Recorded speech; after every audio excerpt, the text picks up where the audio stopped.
Good morning, everyone. Martha Ermias here, coming to you live from Columbus, Ohio. How is everybody doing? I hope that you're having an awesome and blessed Thursday. Today, hi Jerry, good morning. How are you? Good to see you. Hi Tawalda, good morning. Sorry guys, I'm a little bit late, like 3 minutes. Hi Leah, good to see you here. How's everybody doing today? Dawitom, how are you? Everybody joining from everywhere, from Ohio, Florida, Texas. Hi CJ, how are you? Please let me know where you're joining in from. Would like to say hello. Shalom, how are you? Sorry, I don't know your name. I see you every single day. It would be great if you could tell me your name. Tolda, good to see you. Robel, good to see you from all the way from England. Good morning, Daitom, Texas. Good to see you here. Agazit, good morning. Good to see you guys here. I really appreciate you guys joining me here. And for those of you who don't know me and you're seeing this for the first time, my name is Martha Ermias. I'm an entrepreneur living out of Columbus, and I love entrepreneurship, personal growth, and very passionate about contribution as well, because those three things not only allow us to fulfill our potential, but they also give us fulfillment in the process, and we grow as a person. So today I will be talking about how you can prevent burnout. This is a very important topic, especially for people who are always trying to improve themselves, trying to succeed in anything that they're doing. It could be schooling, maybe you're studying and taking care of family and doing just different things so that you can have a better future. Or maybe you're an entrepreneur as I am and trying to make it big in the world of entrepreneurship, or it could be other things too. So whoever is really ambitious and is willing to pay the price and really work hard, one of the downfall to all of that is they can really easily be burnt out. Okay, so I really wanted to talk about how you can prevent being burnt out. I have experienced it myself, and as much as I can, I would like to share from my experience so that other people can learn from it and protect themselves from getting in the same trap as well. So absolutely, success does require dedication, hard work, discipline, focus, and all of that stuff is really important. And some people, they like to work hard, and they could be very, very addicted to working really hard.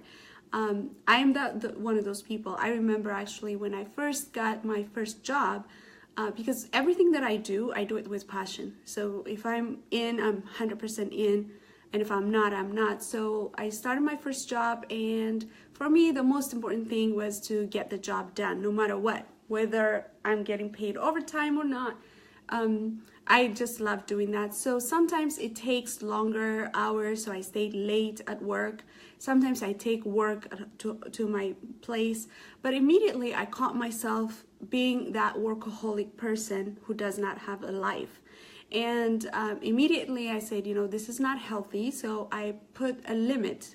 And I said, once I leave the workplace, then I won't do any work. So that's been my practice when I was employed and working for someone else, except in some seasons when it's necessary, when we have deadlines and the whole team is working together.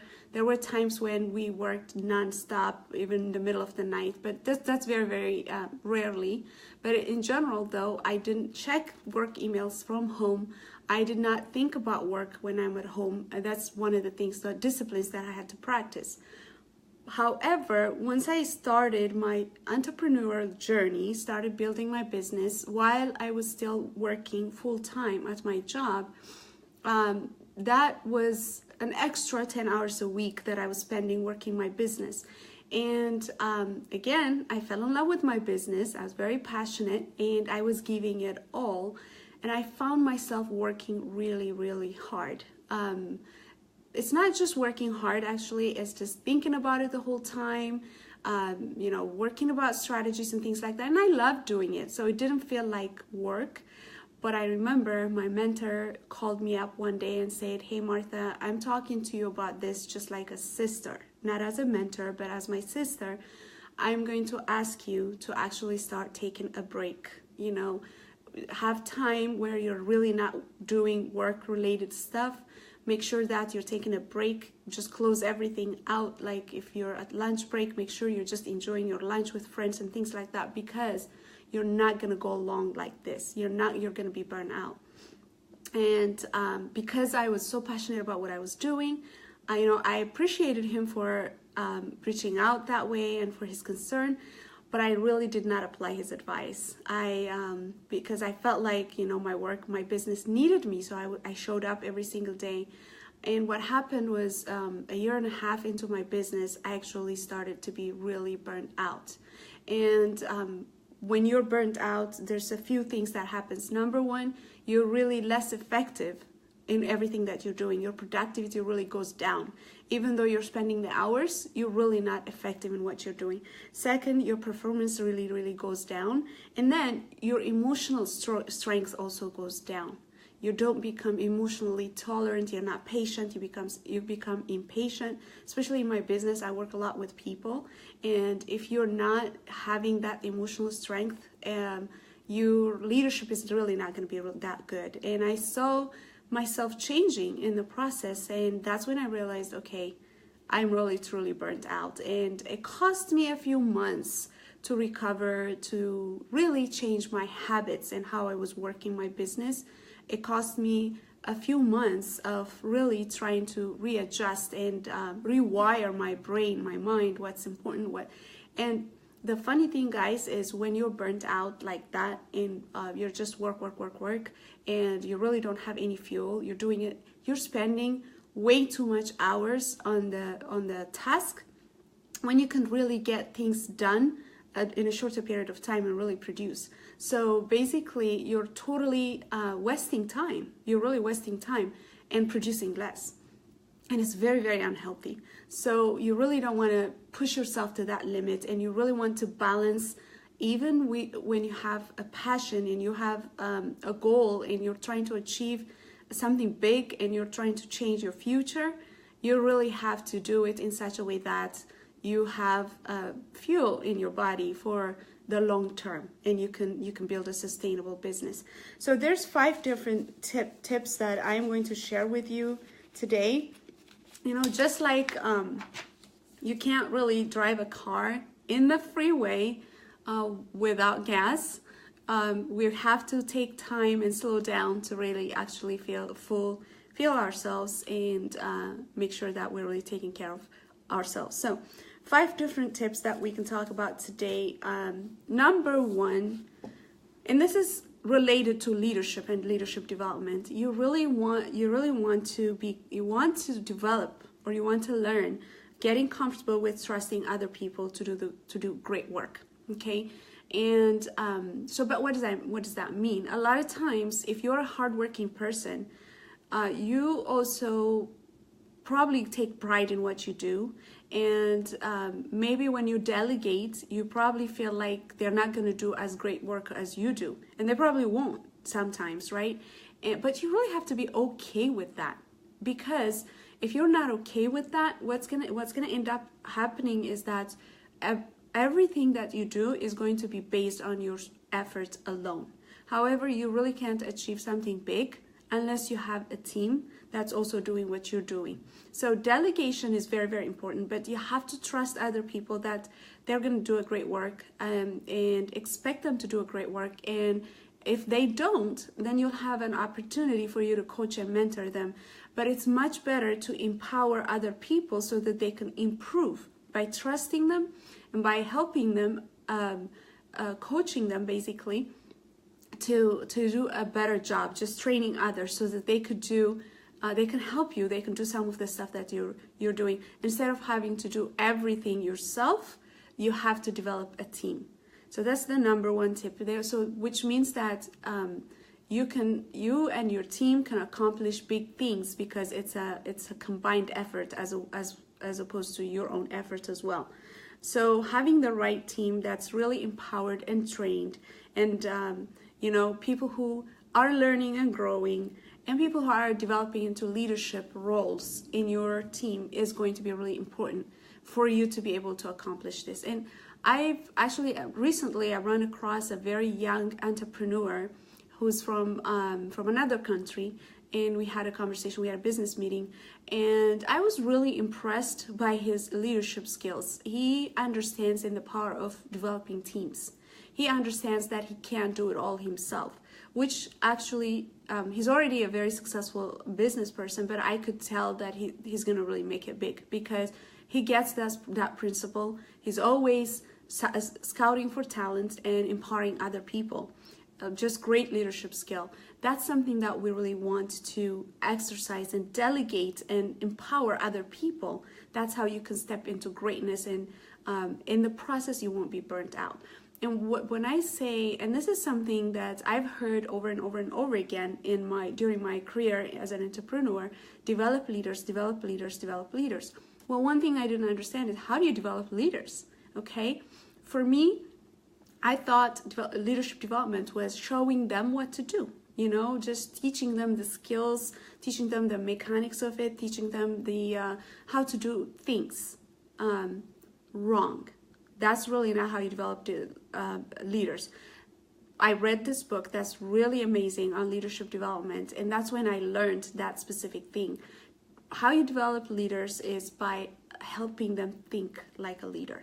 They have to think like a leader, and leaders are problem solvers. You can't teach people everything they need to know. They can't. But what you could do is you can help them become a person that seeks for information and learn by themselves. It's empowering them as a leader. A leader takes responsibility, and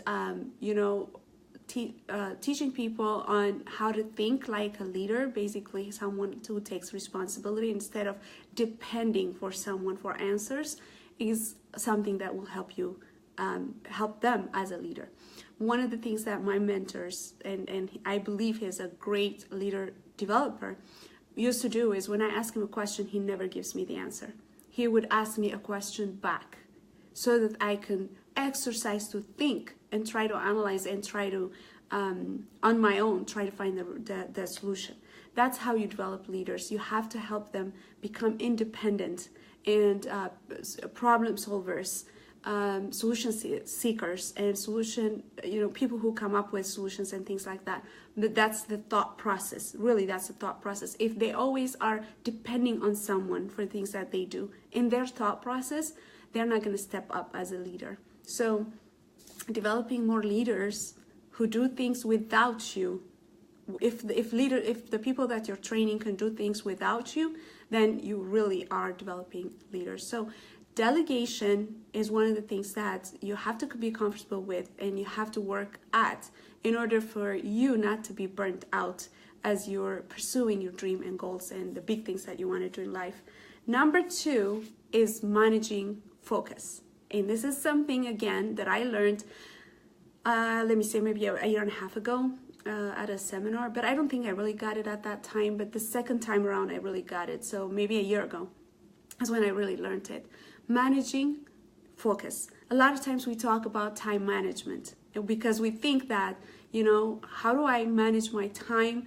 That way I have more time to do the things that I want. Well, to be honest, every single person on earth, on this planet, has 24 hours to live by every single day, okay? Which means that Bill Gates has 24 hours, and Martha Ermias has 24 hours, and you have 24 hours as well. Everybody has 24 hours. We can't have more time for the things that we want to do. And sometimes we feel like, okay, let me manage my time. But what does that mean, really? If you really take an audit of your day and really try to understand what you do with it, with the time that you already have. Like, let's say that we have 8 hours or maybe 12 hours a day that we could put in for the things that we want to do, including different responsibilities, family responsibilities, our jobs, our business, our health and fitness and things like that, the things that we want to do every single day.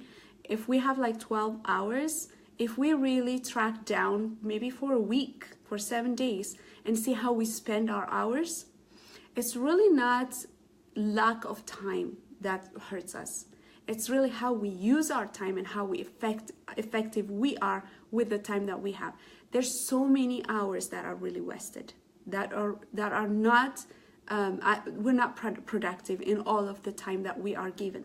So when we say productive, you have a goal and you know exactly what you need to do every single day to reach your goal. And what you need to do every single day to reach your goal may not even take 12 hours. Maybe it's 4 hours, maybe it's 5, maybe it's 6, right? During those 6 hours, have you operated with your full potential? Are you productive with those 6 hours? That's really what you want to look at. And that depends on your ability to focus on a specific task when you're at it. It's all about being 100% present when you're at it. When you're 100% present, then two things happen. Number one, you're performing at your highest peak of potential. Your performance is really, really high. So you get things done quicker and you actually have really productive hours, okay? One of the things that they say, a lot of times we think multitasking is a great thing, but multitasking is actually really a bad thing. When you are multitasking, you're giving like 20% of your brain's potential to each task. That's what they say. So you're really wasting time because you are not focusing. So the power of focus is something that I really learned. When you focus, what that means is if, for example, you are spending time with family for a couple of hours, then there shouldn't be anything else that you're doing. Just enjoy your time, be fully engaged, and give everything you have for that moment. When you are working a specific task or your work, then everything else you shouldn't be doing anything else. Like, for example, checking emails in between or browsing unnecessarily and things like that. Just get the job done. Be 100% focused then. And if it's time for you to check emails and things like that, if it's 15 minutes, be fully present at that time. One of the trainers that I really follow, Dani Johnson, in her training, she said that early on in her career, she's very ambitious. So she was working like 100 hours a week to build her business. And what she noticed was that her marriage was suffering. She was not seeing her kids as much as she wanted to. She had 3 kids, little kids at that time, and other people were taking care of them because she was out building the business. Her marriage was suffering. She was very unhappy. Her health was in danger. She was having actually like minor heart attacks and things like that. And her life was messed up, even though she was a good, quote unquote, good business builder, business owner at the time. And she decided to pull back and look at what was going on. And she actually said that she hired a coach. She paid $25,000 for that coach who taught her about the power of focus, okay?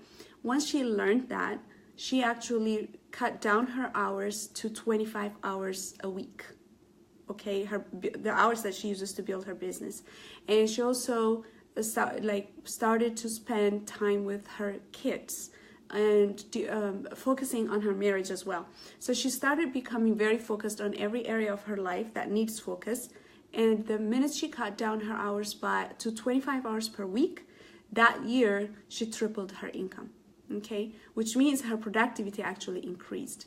And this tends to be very, very true. So understanding the power of focus and managing your focus is really going to help you have freedom in time. You're gonna have free time that you can live a balanced life, okay? So that's also gonna protect you from becoming burnt out. So it's not just about, just going, but you really have to slow down and look at how you're doing things. And when you find out that you're really not doing it the right way, start practicing it. And actually, one of the words for this year, the words that I have like 3 words that are very, very important for this year.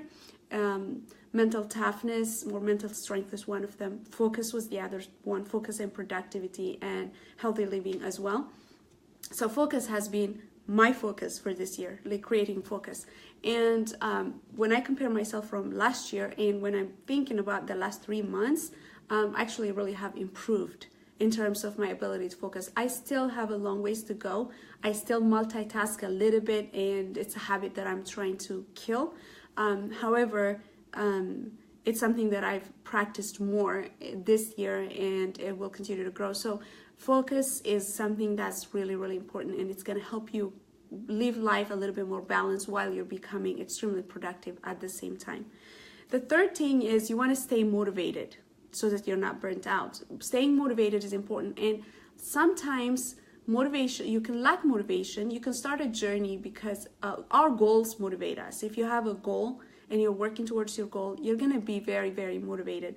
However, if you reach your goal, you really have to have another goal, otherwise you're going to lose motivation. What happens is if you reach a certain level of success that you thought was not even possible for you, but you still keep working at it, and you reach that level of success, you start becoming complacent. Complacency is really the worst thing that happens to a lot of us. And you start becoming complacent. Number one, you think the success that you've reached is going to stay there. Unless you're moving up, you're always moving down. Number two, you're going to lose your motivation, so you're not going to be productive the way you should be. And you're going to lose passion and easily burnt out with all of that as well. So you want to stay motivated. In order for you to stay motivated, number one, you have to create a new goal. Okay? Once you reach a goal, you have to create a new goal. You have to have something that you're looking forward to while you're working towards it. And number two, you also want to stay motivated by consuming information and new ideas from books, talking to mentors, things that inspire you. You want to stay motivated. That motivation, you really need to keep it alive. Jim Rohn actually said that motivation is like taking a bath. That's why we have to take it every single day. Motivation doesn't stay. You're motivated today doesn't mean that you're going to be motivated tomorrow. So you have to do something, or remind yourself about your goals, or read something to stay motivated and on course throughout your journey. And number four is you want to build a brand. Okay, building a personal brand, and this is kind of like a deep topic. However, building a brand is really creating relationship with your customers or clients. That's more of a loyalty. It creates loyalty, and it's a deeper relationship, not just one business transaction. When you have that, then it motivates you, and you're also looking at it from a long-term standpoint. When you're in business, you always have to look at it from a long-term standpoint, as opposed to that specific transaction that's happening that day. Okay, when you have a long-term approach, you're not rushing yourself. You won't get burned out, because it's not about volume today. It's about relationship. It's like an investment. You're seeing it from an investment perspective. When you do that, then your approach and perspective is a little bit different, and that will help you not get burned out as well. Number five, and the last one, is you want to create a system and find the right people to run it. Okay, and again, this is about leadership development, but whatever you do, and I love creating systems. It could be because of, my nature. I'm very analytic. I love systems and things like that. But systems will help you. Actually, I want to give you an example of something that I've noticed a few years ago. I had a coworker who was an accountant, and he tended to be someone who liked to, please his boss, basically. Please his boss. So whenever there's a demand, he just pulls stuff and puts a report together and gives it to his boss. But he never creates systems. And his boss was the direct opposite.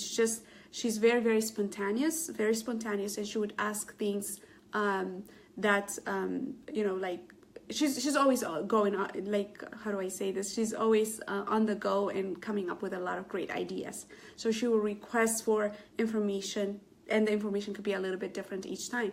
But he never created a system that would allow him to duplicate his effort. Okay, and then I could see him being very overwhelmed, because every single time a demand came, he had to produce it over and over and over again.